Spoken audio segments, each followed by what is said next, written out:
Hello, hello, Sir David the Bard. I'm coming to you from Lansing, Michigan. Very special place. I don't ever want to come back here, I can tell you that. It sucks. Anyway, I wanted to do a video, and I did it. And it's on the wrong tube. I don't know. I'm on the wrong world. Anyway, let me redo it here, and then before I do that, I want to talk about my nurse. But before I talk about my nurse, I want to make a semi-announcement, okay? I happened to see Muhammad Ali the other night in a wheelchair and feeble. Now, that's okay. I don't care if he's in a wheelchair and feeble. But let me tell you someone who I really admire, and that is Johnny Carson. Johnny Carson was a funny dude, and he was a good man, and I liked the Tonight Show. I remember the Tonight Show clear back to Jack Paar, Steve Allen, Johnny Carson, and now Jay Leno. Muhammad Ali should have known when to gracefully bow out. I think some of us get so infested with popularity and so infested with, oh, we can't get old, or oh, we'll never quit, our brain and body will always work. I didn't want to remember Muhammad Ali bent over in that wheelchair drooling. I kind of wanted to remember him as the young man. I guess he was in his 30s, and he used to say to his opponents, fly like a butterfly, sting like a bee. And he knocked the crap out of a lot of people. And he converted to Muslim religion, into doing things his whole life that were different than other people. Well, here's what I'm trying to say in a long story long. My memory is starting to fail me more and more. I can fix my computer, but when the same thing goes wrong with it, I can't remember how I fixed it, so I have to start all over again, as if I've never had that experience. I've done almost 1,000 videos, and I have almost 1,000 subscribers. I have enjoyed this very, very much. This has been the highlight of my life, to be able to speak my mind in a free country and away from the Mormon cult, to develop into my own person, and to have a few of you look at me, and a few of you think I have something to say. I'm making a pre-announcement that I'm going to retire. I'm going to retire from my video show, because I want you to remember me as strong and handsome and sweet and kind, not laid over in the dead, more oxygen. I don't want that crap, okay? I want to be like Carson. I want to go out on top in more than one way. So, I'm not saying this that it's in stone. I'm not saying that I'm not going to do a few more videos, but I'm going to give you a fair damn warning so that you can start collecting my videos. Any of you that want the rights to my videos, and I'm being serious about this, anyone that wants rights to 1,000 of my videos, or all that I've done, you're welcome to them. And I will legally sign them over to you. But there's a couple of contingencies. Number one, you're not a Mormon. Number two, that you'll turn them into disc and sell them. And you're allowed to take 10%. You don't get more than God. 10% of the proceeds to yourself, and then 90% of the proceeds to the hungry children in the Philippines, in whatever style you choose to do that. But I want that money to go to help children. But I know it costs you to put the stuff together and advertise and the whole thing. So anyway, anyone that's interested in that, see me before I die. When you see me dying, I'll sign anything. That's probably the best time to turn over all the rights to my videos. But I want to be honest. I want to be fair. I want to go out on top. And when I used to say that to the BYU girls, they'd close the door and get out of the car, you know, they get out out of here. I want to go out on top. So anyway, be aware. I am starting to fail more mentally, and physically I'm not worth a shit. If you tried to beat me up, I'd just go, okay, beat me up. Unless you're a damn Danite, then I... Muhammad Ali, bald! So anyway, I want to give you fair warning that I'm not getting tired of doing this, but I don't want to be stupid doing this, and I don't want to live on my, whatever, 600,000 hits thinking that there is no end. There's always an end to good things and to bad things. And I just want to let you know that I'm spending half of my time just trying to keep my computer up and going because I can't remember and learn. I'm kind of past the stage of learning now because my short-term memory, and I've discovered that. That is how we learn. We don't learn from our long-term memory. We learn from our short-term.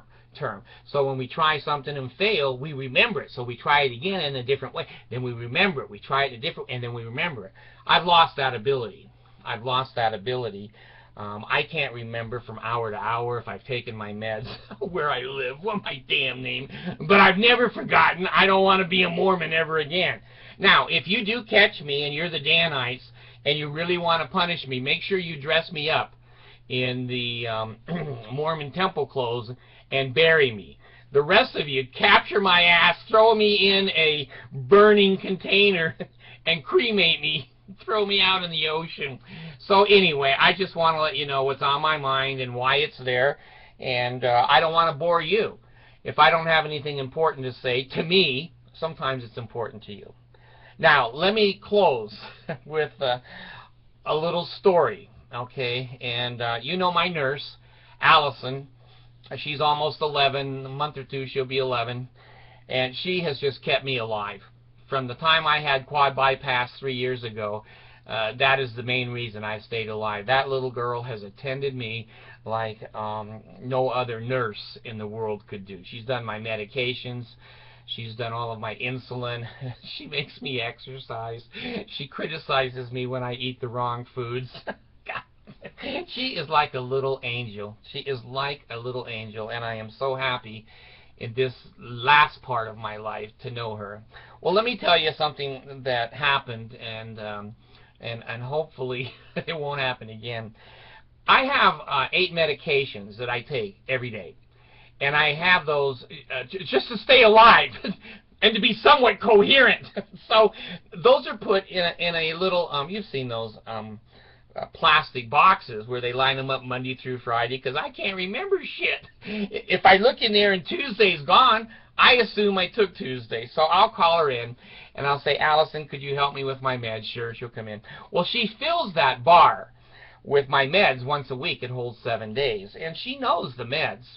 Well, we've changed over from regular pharmacies. We've gone from, 3 or 4 major pharmacies, and now we're in an international ring. No, not in a ring. We're in a mail-in pharmacy program, and Allison calls.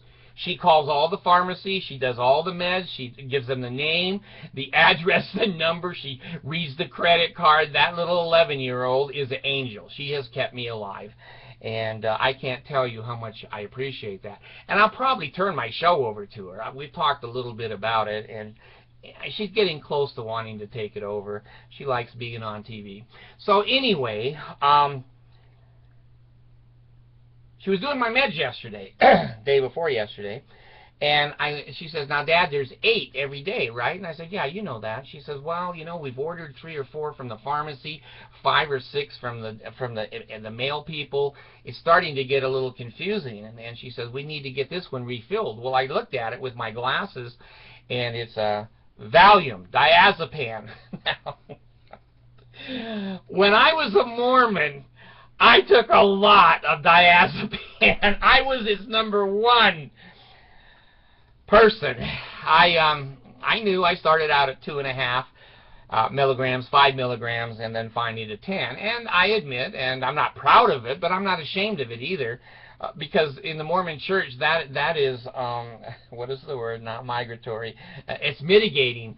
It's mitigating that if you're a Mormon, you can take as many Valium as you want just to stay alive. So anyway, when I was at the peak of Mormonism and peak of my fatherhood with the amount of kids I had, I was addicted. I was heavily addicted to Valium, and I had number 10s, and I was up to 9 or 10 a day. Okay, that is 900 or 90 milligrams to 100 milligrams of Valium every day.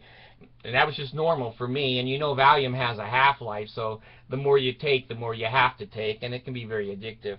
Well, a long story long, because I'm the bard, Allison said to me, Dad, we have to get some more diazepam. And I said, well, honey, that's PRN. And she said, Dad, what the hell is PRN? And I said, pretty rotten, nasty day. Pretty rotten, nasty day. She said, well, what does that mean? And I said, well, I just take that one. When the Mormons knock on my door, when I have to look at a Mormon advertisement, when I think of the Mormon Church and my ass tightens up like it will never work again, and when I hold my wallet and think they stole so much money from me in tithing. Oh, you just take that when you're bipolar. And I go, yeah, that's what. She said, well, I've been putting that in every day for the last 7 days. I go, Jesus. I wondered why I was sleeping so much.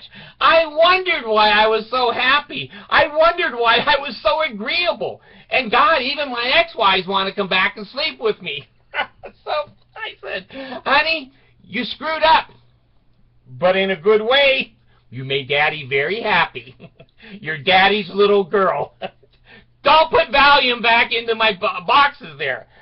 Okay, I'm sorry. I'll never do it again. I said, are your fingers crossed? She goes, yes. I said, no. You do not control Daddy's moods with Valium, you monster. She is so damn smart. I don't know if she knew what she was doing or not, but anyway, now I have to go get another Valium prescription, and the doctor's going to say, gee, you're taking a lot of it again. Are you addicted? And I go, no, my daughter just makes me very happy. So anyway, there's my Valium story, and Allison has lost her nursing license. She's suspended for, it was going to be 6 months. I put it down to 6 days, and now when I think of what she really did, it's down to 6 seconds. She's forgiven. Bring it on! Bring it on! So anyway, 2 things. Everybody wants my nurse. She makes you happy. She'll put a smile on your face, and you'll sleep and be in peace your whole life. And then the other thing is I'm giving you a preemptive strike that I'm going to retire. I want to go out on top. I like to be accepted. And, you know, if I'm laying here drooling on a hospital bed, I don't want you listening to me because you feel sorry for me. And I enjoy this, and I want to go out being happy. Being happy. I may do something else, I don't know. But I'll give you plenty of warning. But if any of you want to borrow my nurse, just let me know. She'll make your day happy. I'll guarantee you that. Thanks.